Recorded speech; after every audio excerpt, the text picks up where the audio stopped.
સિદ્ધપુરમાં રિવરફ્રન્ટની કામગીરીને પૂર્વ ધારાસભ્ય ચંદનજી ઠાકોરે વધાવીને મુખ્યમંત્રી શ્રી ભૂપેન્દ્રભાઈ પટેલનો માન્યો આભાર.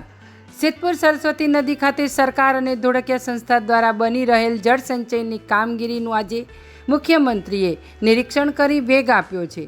કોંગ્રેસ દ્વારા પણ આ કામગીરી તેના મેનિફેસ્ટોમાં સામેલ કરી હતી, જેના પર સરકારે મહોર મારી કામગીરી શરૂ કરી છે અને બાકીનું લિંક તળાવ બનાવી બાકીનું ઘટે છે એ ઘટતી કાર્યવાહી મુખ્યમંત્રીશ્રી ફરીથી વધારાની ગ્રાન્ટ ફાળવવાની થાય તે ફાળવીને તે સિદ્ધપુરને ધમધમતી અને રોનક બનાવે.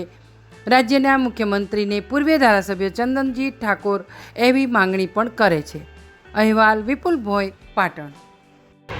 આજે ગુજરાતના મુખ્યમંત્રીશ્રીએ સિદ્ધપુરની મુલાકાત લીધી, રિવરફ્રન્ટની મુલાકાત લીધી.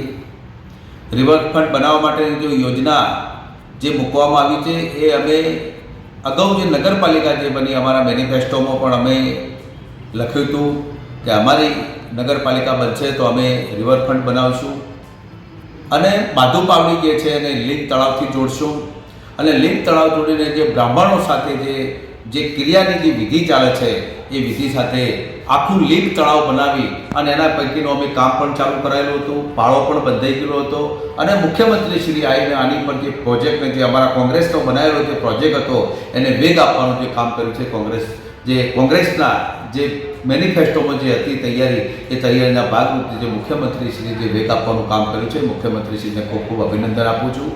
અને બાકીનું જે લિંક તળાવ બનાવી અને જે બાકીનું જો ઘટે છે એ ઘટતી કાર્યવાહી મુખ્યમંત્રીશ્રી એમની પોતાની જાહેર કરી અને ફરી જે વધારાની જે ગ્રાન્ટ ફાળવવાની થાય ફાળવી અને સિદ્ધપુરને ધમધમતું અને રોનક બનાવે એવી આપ મુખ્યમંત્રીશ્રી માગણી પણ કરું છું.